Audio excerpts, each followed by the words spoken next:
प्यारे दोस्तों नमस्कार, स्वागत है आप सभी का हमारे YouTube चैनल में। तो आज के इस वीडियो में हम पढ़ने वाले हैं क्लास 11th इकोनॉमिक्स का चैप्टर नंबर 9।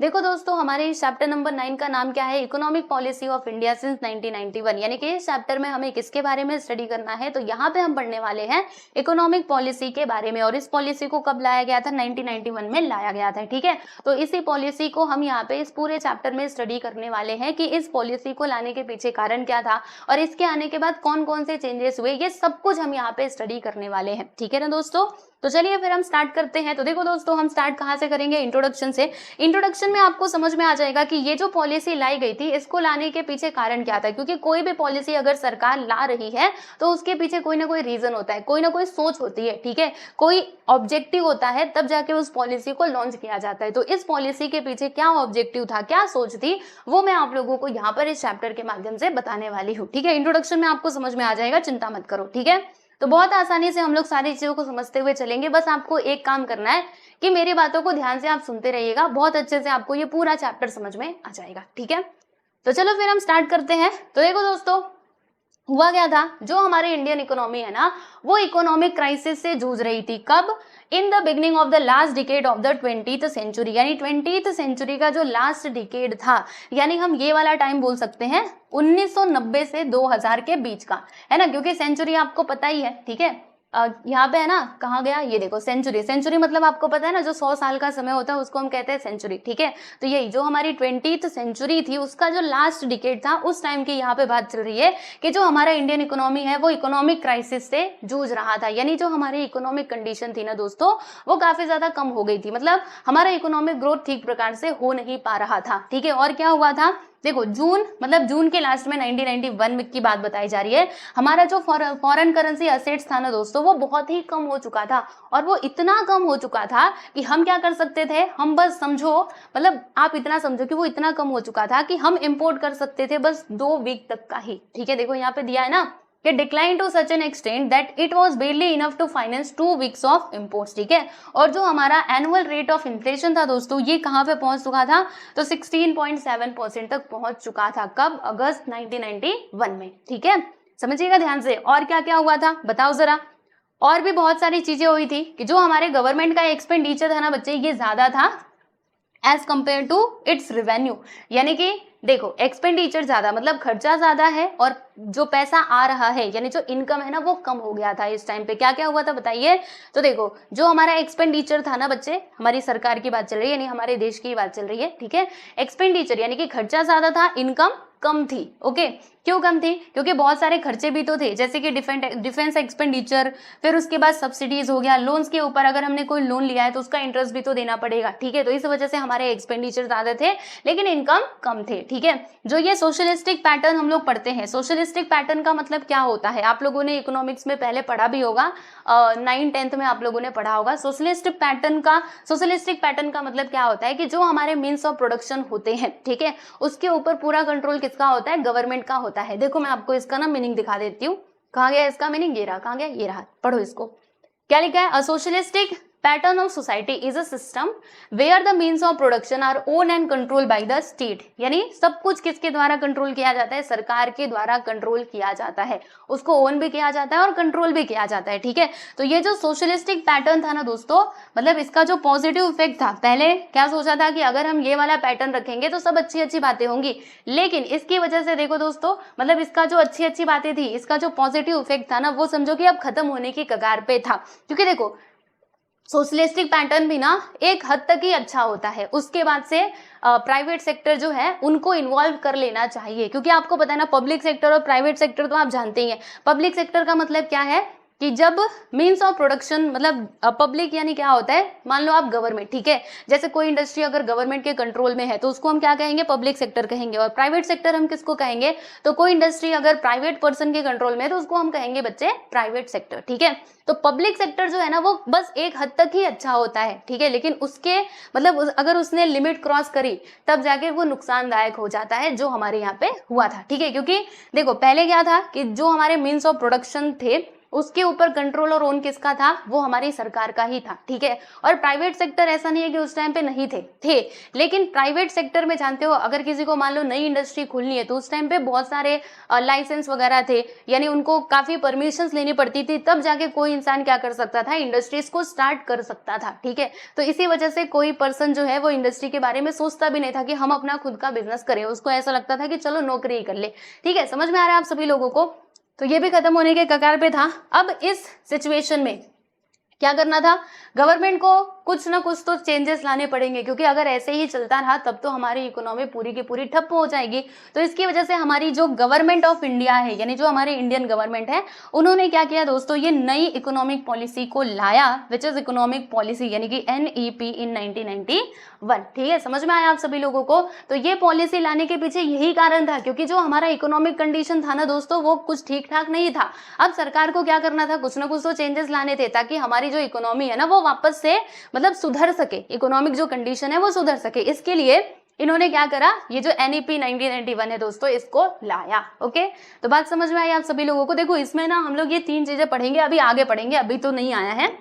इसमें हमें पढ़ना है दोस्तों लिबरलाइजेशन के बारे में, फिर उसके बाद हम यहाँ पे लिबरलाइजेशन के बारे में पढ़ेंगे, ग्लोबलाइजेशन पढ़ेंगे, प्राइवेटाइजेशन पढ़ेंगे, जिसको LPG कहा जाता है, LPG, ठीक है। लिबरलाइजेशन P फॉर होता है प्राइवेटाइजेशन और G फॉर होता है ग्लोबलाइजेशन, ठीक है। तो इसको भी हम पढ़ेंगे, चिंता मत करना, अभी तो इसका इंट्रोडक्शन ही देख रहे हैं ना। तो लिबरलाइजेशन, प्राइवेटाइजेशन और ग्लोबलाइजेशन, ये सब किसकी वजह से पॉसिबल हो पाया, इसी पॉलिसी की वजह से पॉसिबल हो पाया, और इसकी वजह से बहुत सारे मतलब जो हमारी इकोनॉमिक ग्रोथ है ना दोस्तों, वो वापस से बढ़ पाई, ठीक है। तो इसके बारे में हम पढ़ेंगे बाद में, पहले हम इसका इंट्रोडक्शन देख लेते हैं, सारी चीजें आपको समझ आएंगी, ठीक है। चलो अब देखते हैं यहाँ पर क्या बताया जा रहा है कि ये जो प्रोसेस है हमारा न्यू इकोनॉमिक पॉलिसी का, ये एक्चुअल में अगर देखा जाए तो स्टार्ट तो यहीं पे हो चुका था 1985 में, लेकिन इसको एक्चुअल में देखा जाए तो मोमेंटम कब मिला दोस्तों, ये 1991 में ही मिला। यानी ये पूर्ण रूप से गति मतलब तेजी कब आई, तो 1991 के बाद से ही इसमें तेजी आई, ठीक है। The new industrial policy introduce radical changes, यानी देखो दोस्तों ये जो इंडस्ट्रियल पॉलिसी आई ना, उसके वजह से मतलब काफी ज्यादा चेंजेस हुए, ओके। और क्या हुआ, और जो अननेसेसरी जो कंट्रोल्स थे, जो मतलब हमारे यहाँ पे जो भी इंडस्ट्री को ही खोलना होता था, जैसे कि मैंने आपको बताया अगर किसी को इंडस्ट्रीज लगानी है तो उसको बहुत सारे लाइसेंस लेने पड़ते थे, काफी परमिशंस लेनी पड़ती थी सरकार से, तब जाके वो क्या करता था, मतलब क्या कर सकता था, इंडस्ट्रीज को ओपन कर सकता था। यानी जो अननेसेसरी कंट्रोल्स थे ना दोस्तों, उनको इस पॉलिसी के तहत हटाया गया। मतलब ये पॉलिसी आई, उसके बाद जो अननेसेसरी बिना मतलब के जो कंट्रोल हुआ करते थे उसको हटाया गया, ठीक है दोस्तों, ठीक है। अभी आप इसके बारे में यहाँ पे आगे पढ़ोगे, चिंता मत करो। और क्या हुआ, और यहाँ पे ये जो हमारा था, according to new industrial policy the state will no longer play the role of controller and regulator. यानी जैसे कि पहले जो हमारी सरकार थी वो कैसे काम करती थी, कंट्रोलर एंड रेगुलेटर, ठीक है। यानी एक प्रकार से वो कंट्रोल करके रखती थी, ठीक है। लेकिन ये पॉलिसी आने के बाद अब जो हमारी स्टेट है, यानी कि जो हमारी सरकार है, वो कैसे काम करेगी, facilitator, as a facilitator, coordinator, inspirer and supervisor, ठीक है। तो ये इसका सबसे मेन फायदा हुआ, ठीक है। चलो आगे बढ़ते हैं, और यहाँ पे हम बात करेंगे दोस्तों main objective of economic policy of 1991, ठीक है। अब इसके मेन ऑब्जेक्टिव क्या क्या थे, इसके बारे में हम जरा समझ लेते हैं। तो पहला बात तो ये है कि to plunge the Indian economy into the arena of globalisation, यानी जो हमारी इंडियन इकोनॉमी है ना दोस्तों, उसको किस में लेकर के आना, ये ग्लोबलाइजेशन में लेकर के आना। ग्लोबलाइजेशन का मतलब क्या होता है मैं आपको बताती हूँ। ग्लोबलाइजेशन मतलब क्या होता है ना, कि हम दूसरी देशों के साथ, मतलब दूसरे जो देश हैं उनके साथ हम क्या कर रहे हैं, ट्रेड में इन्वॉल्व है, यानी कि हम एक्सपोर्ट कर रहे हैं, इंपोर्ट कर रहे हैं। देखो दोस्तों, जब ये अंग्रेज हमारे देश से गए ना, तो उसके बाद हमारी सरकार ने क्या सोचा, मतलब हमारी जो इकोनॉमी थी ना वो कैसे थी बच्चे, क्लोज इकोनॉमी थी, ठीक है। क्यों, क्योंकि हमें डर था अगर हमने ओपन इकोनॉमी रखी। ओपन इकोनॉमी का मतलब क्या होता है और ये क्लोज इकोनॉमी का मतलब क्या होता है मैं आपको बताती हूँ। क्लोज इकोनॉमी का मतलब ये होता है कि हम ना दूसरे देशों के साथ ट्रेड में इन्वॉल्व ना हो, ठीक है, ज्यादा इन्वॉल्व ना हो, उसको हम कहते हैं क्लोज्ड इकोनॉमी। ओपन इकोनॉमी का मतलब क्या होता है कि हम दूसरे देशों के साथ एक्सपोर्ट इंपोर्ट कर रहे हैं, उसको हम कहते हैं ओपन इकोनॉमी, ठीक है। तो क्या था, हमें डर था कि अगर हमने ओपन इकोनॉमी वापस से करी तो फिर से कोई और देश आकर के हमारे ऊपर शासन कर सकता है, ठीक है। इसकी वजह से हमने हमारी इकोनॉमी को कैसा रखा था, क्लोज्ड ही रखा था, ठीक है ना दोस्तों। लेकिन फिर ये आया 1991 में, कौन आया भैया, इकोनॉमिक पॉलिसी आया।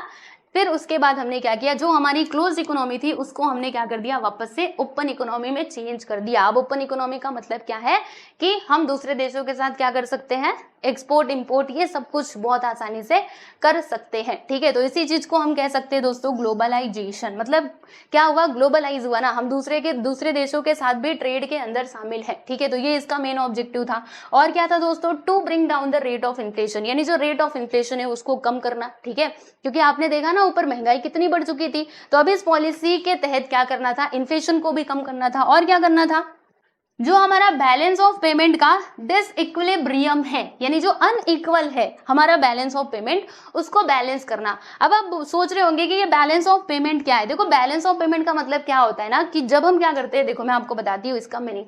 हर एक का मीनिंग मैंने यहाँ पे पहले से ही लिख करके रखा हुआ है, ताकि जब भी कोई शब्द आए मैं आपको दिखा सकूं आसानी से। देखो दोस्तों, कहाँ गया भैया बैलेंस ऑफ पेमेंट, रुको अभी आएगा। देखो यहाँ से आपको समझेगा कि बीओपी यानी कि balance of payment is a record of countries economic transactions with the rest of the world over a specific period of time. कुछ समझ में आया आप सभी लोगों को? नहीं समझा होगा तो मैं समझाती हूँ। देखो बैलेंस ऑफ पेमेंट क्या होता है, ये एक रिकॉर्ड होता है। किसका रिकॉर्ड होता है, जो हम क्या करते हैं, मतलब इकोनॉमिक ट्रांजैक्शंस करते हैं दूसरे कंट्रीज के साथ, ठीक है।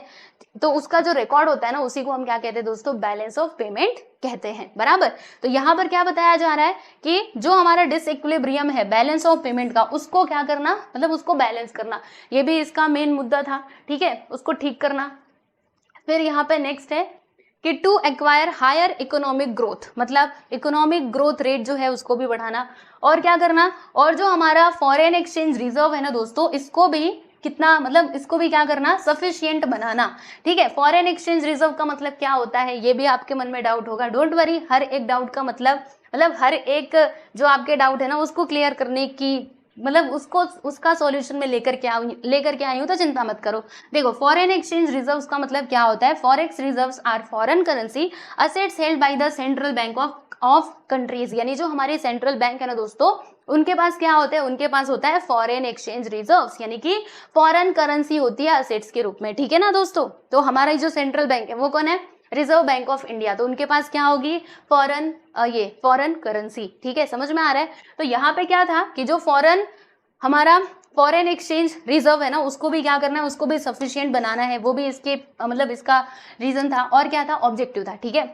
To achieve economic stabilisation and reduce fiscal deficit, यानी फिजिकल डेफिसिट को भी हमें क्या करना है, रिड्यूस करना है और इकोनॉमिक स्टेबलाइजेशन लेकर के आना है।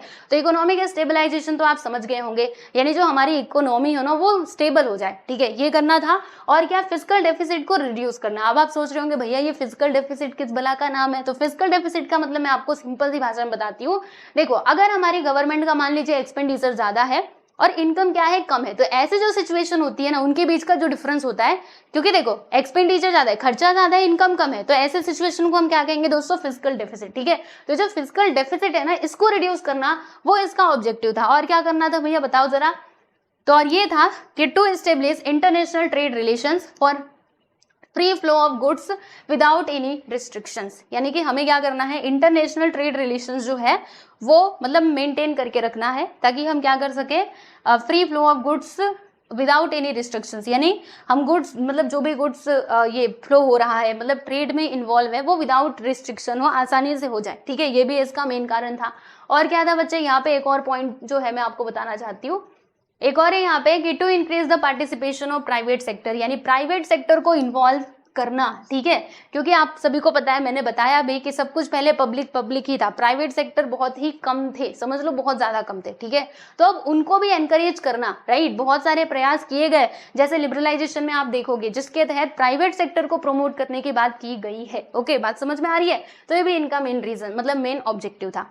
चलो दोस्तों, यहाँ तक की तो बातें आपको समझ में आ गई। हमने ऑब्जेक्टिव देख लिया इकोनॉमिक पॉलिसी का और हमने इंट्रोडक्शन देख लिया, ठीक है। तो यहाँ से आपको इकोनॉमिक पॉलिसी के बारे में कुछ आइडिया लगा होगा कि ये क्यों लाया गया था, इसका मतलब इसका ऑब्जेक्टिव क्या था, ये सब कुछ आप समझ चुके हैं। अब यहाँ पे हम देखने वाले दोस्तों features of the economic policy of 1991। अब इसके फीचर्स क्या क्या थे, विशेषताएं क्या क्या थी, आइए जरा हम इसको समझते हैं। तो देखो दोस्तों, इसमें आपका सबसे पहला पॉइंट क्या है, डी लाइसेंसिंग, ठीक है। देखो लाइसेंसिंग यानी क्या होता है, लाइसेंस आप सभी को पता है। यहाँ पे डी आने की वजह से ये नेगेटिव में चला गया, यानी समझ लो कि लाइसेंसिंग का अपोजिट हो गया डी लाइसेंसिंग। यानी इसका मतलब क्या हुआ कि abolition of government licence required to carry on any business और इंडस्ट्रियल एक्टिविटी, यानी किसी बिजनेस या फिर मतलब किसी बिजनेस को करने के लिए या फिर इंडस्ट्रियल एक्टिविटी को करने के लिए जो लाइसेंस की जरूरत होती है उसको हटाना। ठीक है, तो ये होता है दोस्तों डी लाइसेंसिंग का मतलब। ओके, पहले क्या था, पहले की मैं बात बता रही हूँ, जब ये इकोनॉमिक पॉलिसी नहीं आई थी तब की बात बता रही हूँ। जितने भी हमारे इंडस्ट्रीज होते थे बस ये 18 इंडस्ट्रीज को छोड़ करके सारी इंडस्ट्रीज के ऊपर क्या था बच्चे, लाइसेंस था। यानी अगर आपको ये इंडस्ट्री लगानी है तो भाई आपको लाइसेंस तो लेना ही पड़ेगा। ठीक है, आपके पास दूसरा कोई ऑप्शन नहीं है। इसी वजह से कहीं कोई बिजनेस के बारे में ज्यादा सोचता नहीं था, समझ रहे हो आप सभी लोग। तो पहले सिचुएशन ऐसी थी, लेकिन जब ये पॉलिसी आई उसके बाद क्या हुआ, देखो ये जो बिना मतलब का लाइसेंसिंग वाला सिस्टम था उसको हटाया गया। बस ऐसे 4 ही सेक्टर्स हैं जहां पे लाइसेंस की जरूरत आपको पड़ेगी, वरना अगर आप कोई बिजनेस कर रहे हो तो वहां पे लाइसेंस की कोई आवश्यकता नहीं है। तो ये 4 सेक्टर्स कौन कौन से थे जरा बता दो। तो सबसे पहला यहाँ पे आ जाता है दोस्तों electronic, aerospace and defence equipment. यानी अगर आप कोई डिफेंस इक्विपमेंट बना रहे हो, डिफेंस मतलब आपको पता है सेना के लिए अगर आप कोई चीजें निर्माण कर रहे हो, कुछ इक्विपमेंट बना रहे हो तो आपको वो लाइसेंस लेना ही पड़ेगा। और इलेक्ट्रॉनिक एरोस्पेस, इसका मतलब क्या होता है दोस्तों, ये हमारा रिलेटेड होता है एयरक्राफ्ट से। एयरक्राफ्ट आपको पता है ना, जहाज वगैरह। ठीक है, तो अगर आप ये इंडस्ट्री सेटअप कर रहे हो तो भैया आपको लेना पड़ेगा लाइसेंस। जी हाँ। फिर इंडस्ट्रियल एक्सप्लोजिव्स, इंडस्ट्रियल एक्सप्लोजिव्स का मतलब क्या होता है बताना जरा। अब मैं आपको बताती हूँ, देखो कहाँ गया, यहाँ पे मैंने लिखा हुआ था इंडस्ट्रियल एक्सप्लोजिव्स। यस, ये देखो यहाँ पे आप पढ़िए इंडस्ट्रियल एक्सप्लोसिव का मतलब क्या है। तो इसका मतलब है कि these are powerful substances that are used in various industries to release a large amount of energy in control manner. यानी कहने का मतलब क्या है कि ये वो सब्सटेंसेस होते हैं जो क्या करते हैं, मतलब ये इंडस्ट्रीज में यूज किए जाते हैं for to release a large amount of energy. ठीक है, जैसे मतलब बहुत ही केमिकल वाली कुछ चीजें होती है ना जिनको मिला करके एनर्जी को बनाया जाता है। मतलब कुल मिला जुला करके आप ये समझ लो कि ये खतरनाक वाली चीजें होती हैं। ठीक है, समझ में आ रहा है आप सभी लोगों को। तो ये जो इंडस्ट्रियल एक्सप्लोसिव इंडस्ट्रियल एक्सप्लोसिव वाली अगर आप इंडस्ट्रीज ओपन कर रहे हो तो फिर आपको क्या करना पड़ेगा, लाइसेंस लेना पड़ेगा। ठीक है, इसका मतलब आपको समझ में आया ना, वो सब्सटेंसेज जो इंडस्ट्रीज में यूज की जाती है to release large amount of energy. ठीक है, एनर्जी को ज्यादा मात्रा में एनर्जी को प्रोड्यूस करने के लिए, रिलीज करने के लिए इनका यूज किया जाता है। ठीक है, नेक्स्ट है यहाँ पे देखो hazardous chemicals, drugs and pharmaceuticals. यानी अगर आप किसी केमिकल की इंडस्ट्री खोलने वाले हो, ड्रग्स का या फिर फार्मास्यूटिकल्स का, फार्मास्यूटिकल्स मतलब आपको पता है ना, तो भी आपको लाइसेंस लेना पड़ेगा। और सिगरेट की इंडस्ट्री खोल रहे हो तो भैया इसके लिए भी लाइसेंस तो ले ही लो। यानी बस 4 ऐसे क्षेत्र हैं जहाँ पे आपको ये लाइसेंस लेना पड़ेगा, वरना बाकी दूसरा कोई अगर आप बिजनेस करना चाहते हो तो जाओ बिंदास करो, कोई आपको नहीं रोके टोकेगा। ठीक है, तो ये था पहला पॉइंट दोस्तों, राइट। नेक्स्ट हम चलते हैं दूसरे पॉइंट की तरफ, जो है abolition of monopolies and restrictive trade practices act. देखो दोस्तों, ये एक्ट को लाया गया था MRTP एक्ट को। अभी इस एक्ट के तहत क्या था, मैं पहले की बात बता रही हूँ, ध्यान से समझना। इस एक्ट के अकॉर्डिंग ये था कि it was compulsory for large industrial houses to take the approval of central government for establishment, expansion, merger etcetera. यानी कि जो लार्ज इंडस्ट्रियल हाउसेस हैं, अगर मान लीजिए उनको क्या करना है, एस्टेब्लिश करना है, ठीक है, या फिर उनको अपने बिजनेस को एक्सपांड करना है या फिर किसी के साथ मर्ज करना है, तो वहां पे कंपलसरी था कि भैया गवर्नमेंट से तो आपको क्या करना पड़ेगा, अप्रूवल तो लेना ही पड़ेगा। ठीक है, तो इस एक्ट के तहत ऐसा था, समझ रहे हो आप सभी लोग।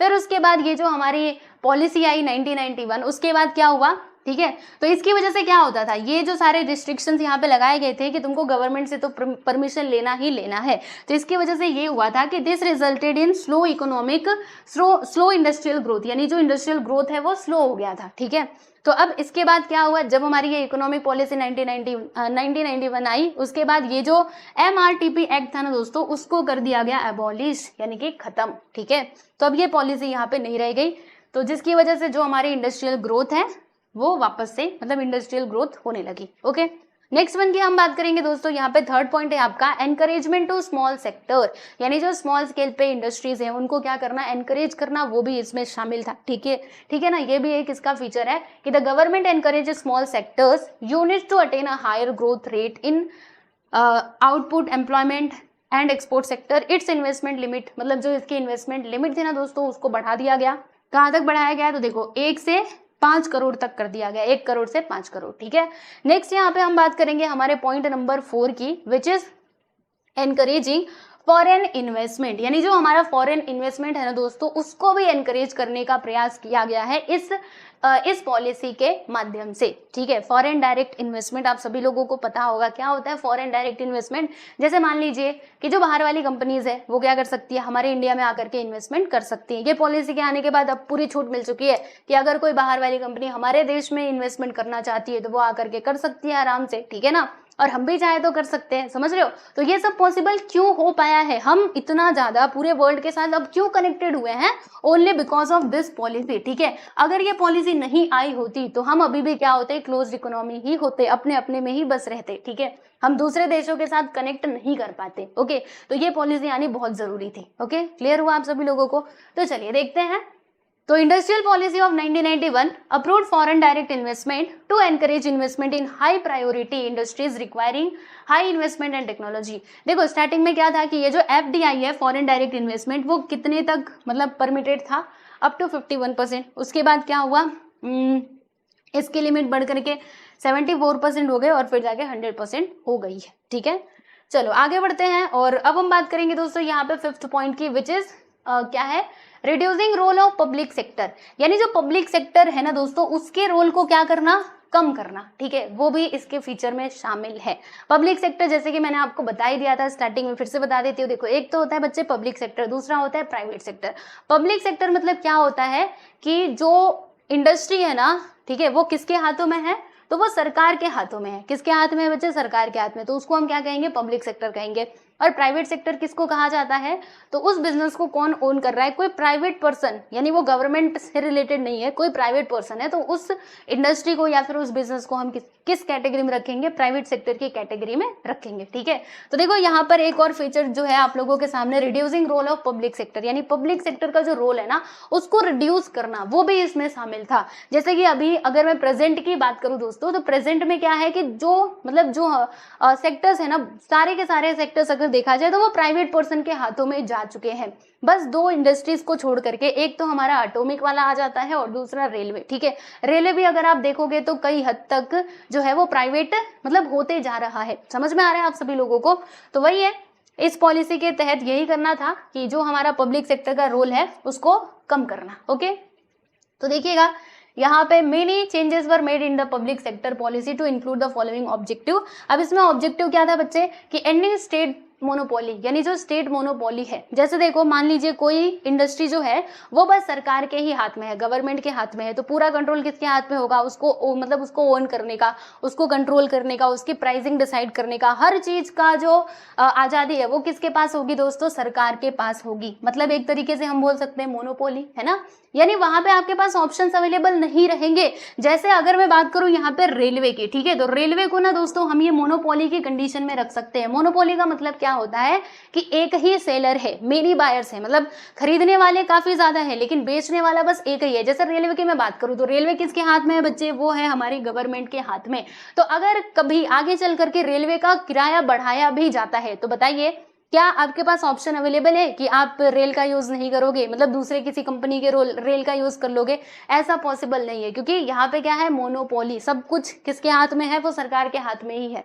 मतलब पूरा जो रेलवे सिस्टम है वो उनके हाथ में ही है। तो अगर वो किराया बढ़ाते हैं या फिर घटाते हैं तो आपके पास ऑप्शंस अवेलेबल नहीं है, आपको उनके अकॉर्डिंग चलना ही पड़ेगा। ठीक है ना, अगर वो भाड़ा कर दे, मतलब अगर वो बढ़ा दे तो भी आप टिकट खरीदोगे, अगर वो कम करे तो भी खरीदोगे। तो इसी चीज को हम क्या कहते हैं दोस्तों, मोनोपोली। मतलब इसमें क्या होता है, सिंगल सेलर होता है और मेनी बायर्स होते हैं। ठीक है ना, तो एंडिंग स्टेट मोनोपोली, यानी इसमें क्या शामिल था कि जो स्टेट का मोनोपोली है हर एक चीज पे, हर एक इंडस्ट्री पे, उसको क्या करना, खत्म करना। ठीक है, ये था। और क्या था, improving efficiency of public sector, यानी पब्लिक सेक्टर की जो एफिशिएंसी है ना बच्चे, उसको बढ़ाना, उसको इम्प्रूव करना। ठीक है, जैसे अभी आज भी हम लोग देखते हैं कि जो हमारे पब्लिक सेक्टर्स होते हैं, ठीक है, जैसे मैं आपको एग्जांपल बताती हूँ किसका, चलो हम स्कूल का एग्जांपल ले लेते हैं, यहाँ से आपको अच्छे समझ में आएगा।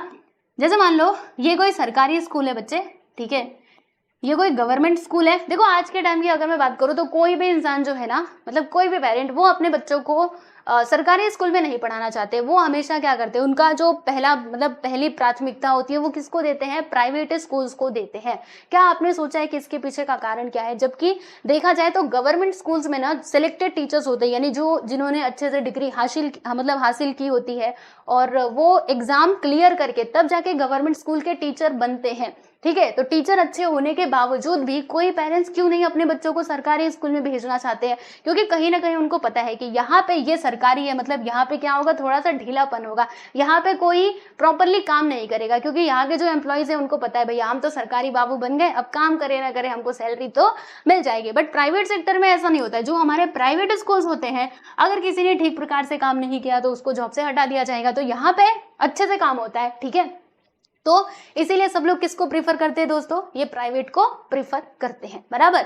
तो क्या करना है, ये जो पब्लिक सेक्टर में इनएफिशिएंसी आ गई है उसको इंप्रूव करना, उसको हटाना। ठीक है, तो ये भी यहाँ पे ऑब्जेक्टिव था।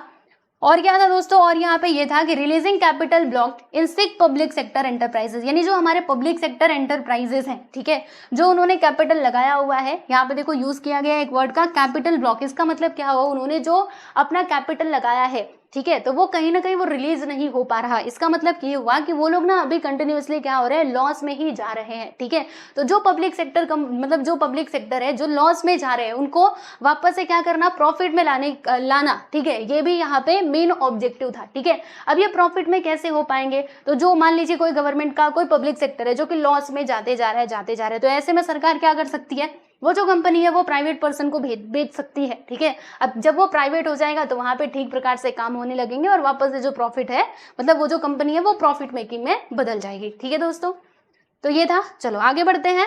और टू एनकरेज प्राइवेट सेक्टर, यानी प्राइवेट सेक्टर को एनकरेज करना, जो एनईपी है यानी वही national economic policy 1991, reduce the number of industries in public sector from 17 to 8, यानी जो इंडस्ट्रीज थे ना दोस्तों उसको कम कर दिया। देखो पब्लिक सेक्टर इंडस्ट्रीज को कहाँ से कहाँ पे कर दिया, 17 to 8 कर दिया।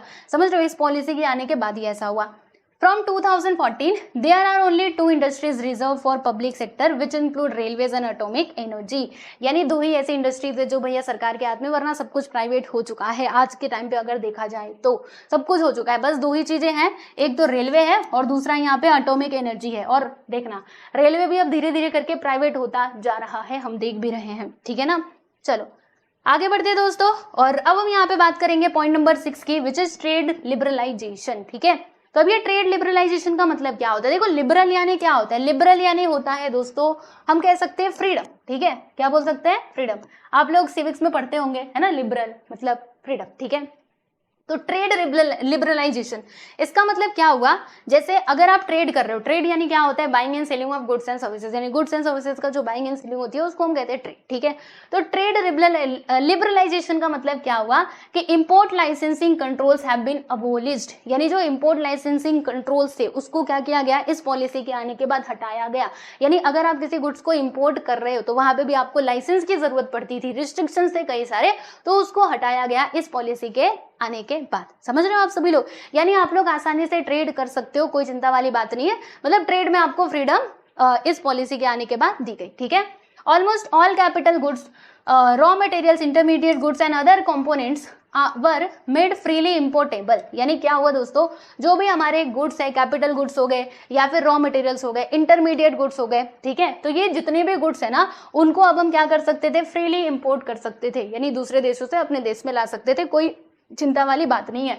और देखो यहाँ पे और भी चीजें जो है उसको स्टेब्लिश किया गया, ये ट्रेड को आसान बनाने के लिए। क्या क्या स्टेब्लिश किया गया, तो देखो दोस्तों SEZ, ठीक है, यानी कि special economic zone are set up to promote exports. अब ये स्पेशल इकोनॉमिक जोन क्या होता है, देखो यहाँ पे 2 जोन की बात की गई है, मैं आपको दोनों ही बता देती हूँ। एक तो है दोस्तों हमारा एग्रो एक्सपोर्ट जोन और दूसरा है स्पेशल इकोनॉमिक जोन। ठीक है, अब ये दोनों जोन है क्या, यहाँ पर मैं आपको बता देती हूँ, फिर उसके बाद हम आगे बढ़ते हैं। ये लीजिए, यहाँ पे देखिएगा दोस्तों, SEZ ये क्या है? तो ये ऐसे एरियाज होते हैं कंट्री के अंदर that have different business and trade regulations, यानी जहां पर क्या होता है, डिफरेंट बिजनेस और ट्रेड के रेगुलेशंस होते हैं, यानी कि रूल्स होते हैं, ठीक है। और ये क्यों बनाए गए होते हैं? To promote economic growth, economic growth को प्रमोट करने के लिए, ठीक है। और ये AEZ यानी उधर हमने देखा था एग्री इकोनॉमिक जोन, यही देखा था ना, एक बार मैं इसका फुल फॉर्म देख लेती हूँ, एग्रो एक्सपोर्ट जोन, ठीक है। तो ये क्या था दोस्तों, मतलब ये क्या होता है? तो ये भी वही होता है कि it is a geographical area in a country where agriculture based processing industries जो है उनको सेटअप किया जाता है फॉर एक्सपोर्ट, यानी यहाँ पे जो भी प्रोड्यूस किया जाएगा उसको क्या करेंगे, एक्सपोर्ट करेंगे, ठीक है। तो ये जो जोन से ना, ये SEZ और AEZ इनको स्टेब्लिश्ड किया गया, क्यों स्टेब्लिश किया गया? टू प्रमोट एक्सपोर्ट्स, यानी एक्सपोर्ट्स को बढ़ाने के लिए, ठीक है। और इसको क्यों स्टेब्लिश किया गया? तो जो हमारा एग्रीकल्चर एक्सपोर्ट है ना दोस्तों, उसको बढ़ाने के लिए। बात समझ में आई? तो ये था आप लोगों का 6th पॉइंट, आई होप कि समझ में आ गया होगा। चलो अब हम आगे बढ़ते हैं और यहाँ पर हम बात करेंगे बच्चे हमारे पॉइंट नंबर 7 की। ये क्या है? रिफॉर्म्स इन इंश्योरेंस सेक्टर, यानी इंश्योरेंस सेक्टर में भी चेंजेस लाए गए, यानी जहां पर पहले बस सरकार के हाथ में ही ये इंश्योरेंस सेक्टर था, इसमें भी बदलाव किया गया, ये प्राइवेट लोगों के हाथ में गया, ठीक है, जिसकी वजह से इसमें भी काफी ज्यादा चेंजेस आए। तो insurance sector was a monopoly of the government, यानी पहले क्या था, पहले इंश्योरेंस सेक्टर वो था हमारे गवर्नमेंट के हाथ में, मतलब समझ लो वो मोनोपोली था, ठीक है। यानी अगर आप चाहते हो इंश्योरेंस कराना तो भैया सरकार के पास ही आपको जाना पड़ेगा, आपके पास दूसरे ऑप्शंस अवेलेबल नहीं है। लेकिन फिर बाद में क्या हुआ कि the new policy passed insurance regulatory and development authority act in 1999, ठीक है। ये नया जो एक्ट है ये पास हुआ, introduce reforms in this sector, ठीक है। The IRDA has given license to many private companies to enter insurance business, यानी इस एक्ट के तहत क्या हुआ दोस्तों, इन्होंने क्या किया, लाइसेंस दिया, मतलब कई सारी प्राइवेट कंपनीज को जो क्या कर सकते थे, ये इंश्योरेंस के बिजनेस में एंटर कर सकते थे, ठीक है। और इसकी वजह से क्या हुआ कि this has ended the monopoly of the government in this sector, यानी पहले जो बस गवर्नमेंट का ही ये राज इसमें चलता था इंश्योरेंस सेक्टर में, वो इसके आने के बाद क्या हुआ, वो खत्म हुआ, ठीक है। अब अगर आपको इंश्योरेंस लेना है तो आप कहीं पे भी जा सकते हो, गवर्नमेंट भी, मतलब गवर्नमेंट में भी जा सकते हो और प्राइवेट सेक्टर की तरफ भी मूव कर सकते हो एज योर विश, ठीक है। अब आपके पास ऑप्शंस अवेलेबल है, जैसे हमारे पास सरकारी स्कूल भी है, प्राइवेट स्कूल्स भी है, ऑप्शन है ना, मन करे तो अपने बच्चों को सरकारी में भेजो, मन करे तो प्राइवेट में भेजो, है ना, वो आपकी मर्जी है। चलिए आगे बढ़ते हैं। नेक्स्ट यहाँ पे है दोस्तों point number 8 which is reforms in financial sector. जी हाँ, फाइनेंशियल सेक्टर में भी चेंजेस लाए गए। जहाँ पहले क्या हुआ करता था, जो भी हमारे फाइनेंशियल वाले बिजनेस होते थे, यानी कोई बैंक हो गए, ठीक है, वो सब कैसे होते थे, वो गवर्नमेंट के हाथ में होते थे, ठीक है ना। लेकिन ये पॉलिसी आने के बाद प्राइवेट बैंक्स भी तो होते हैं, हम लोग आज देखते हैं। तो earlier only cooperative banks and public sector banks were permitted to do banking business in a financial sector, यानी पहले क्या था कि बस कोऑपरेटिव बैंक्स और जो पब्लिक सेक्टर बैंक है ना, वही बैंकिंग सेक्टर का जो काम है वो कर सकते थे, वो ही इस बिजनेस में आ सकते थे। लेकिन ये न्यू इकोनॉमिक पॉलिसी आने के बाद क्या हुआ दोस्तों, also permitted the entry of new private banks and foreign banks, यानी फॉरेन बैंक और जो प्राइवेट बैंक है वो इस बैंकिंग बिजनेस में आ सकते हैं विदाउट, मतलब अब कोई ज्यादा टेंशन नहीं है ये पॉलिसी आने के बाद। वरना पहले क्या था कि ओनली पब्लिक सेक्टर बैंक और कोऑपरेटिव बैंक जो थे वही बैंकिंग बिजनेस में इन्वॉल्व हो सकते थे, ठीक है दोस्तों। तो ये था, क्या था बताओ। अभी तक मैं आपको क्या पढ़ा रही थी, तो मैं आपको पढ़ा रही थी फीचर्स ऑफ इकोनॉमिक पॉलिसी 1991, ठीक है। इसमें हमने टोटल कितने फीचर्स की बात करी बताइए, 8 फीचर्स हमने देखे। एक बार मैं आपको सारे फीचर्स फटाफट से दिखा देती हूँ। सबसे पहला फीचर दोस्तों हमने देखा डी लाइसेंसिंग। डी लाइसेंसिंग का मतलब क्या होता है, लाइसेंस को अबॉलिश करना, ठीक है। नेक्स्ट था abolition of monopolies and restrictive trade practices act, यानी ये जो MRTP एक्ट था इसको भी हटाया गया, ठीक है। और इसकी वजह से जो हमारा इंडस्ट्रियल ग्रोथ है वो बढ़ा। फिर encouragement to small sector, small sector को एनकरेज करना, encouraging foreign investment, right. Next हमने देखा reducing role of public sector. 6 point में हमने देखा दोस्तों ट्रेड लिबरलाइजेशन। नेक्स्ट 7 पॉइंट आपने देखा रिफॉर्म्स इन इंश्योरेंस सेक्टर। और लास्ट में हमने देखा दोस्तों रिफॉर्म्स इन फाइनेंशियल सेक्टर, ठीक है। तो आई होप कि आपको इतनी बातें समझ में आ गई होंगी। अब देखो नेक्स्ट हमें क्या पढ़ना है, मैं आपको अगला टॉपिक भी बता देती हूँ। तो देखो दोस्तों अब यहाँ से हम पढ़ने वाले हैं, क्या पढ़ने वाले, components of new economic policy. इसके कंपोनेंट्स क्या क्या थे, तो इसके 3 कंपोनेंट्स है बच्चे, जैसे मैंने आपको इंट्रोड्यूस पहले ही करा दिया था, है ना। लिबरलाइजेशन, प्राइवेटाइजेशन और ग्लोबलाइजेशन, जिसको कहा जाता है LPG, ठीक है। तो ये सब में क्या क्या था वो हम सारी चीजें पढ़ेंगे, बिल्कुल भी चिंता मत करना।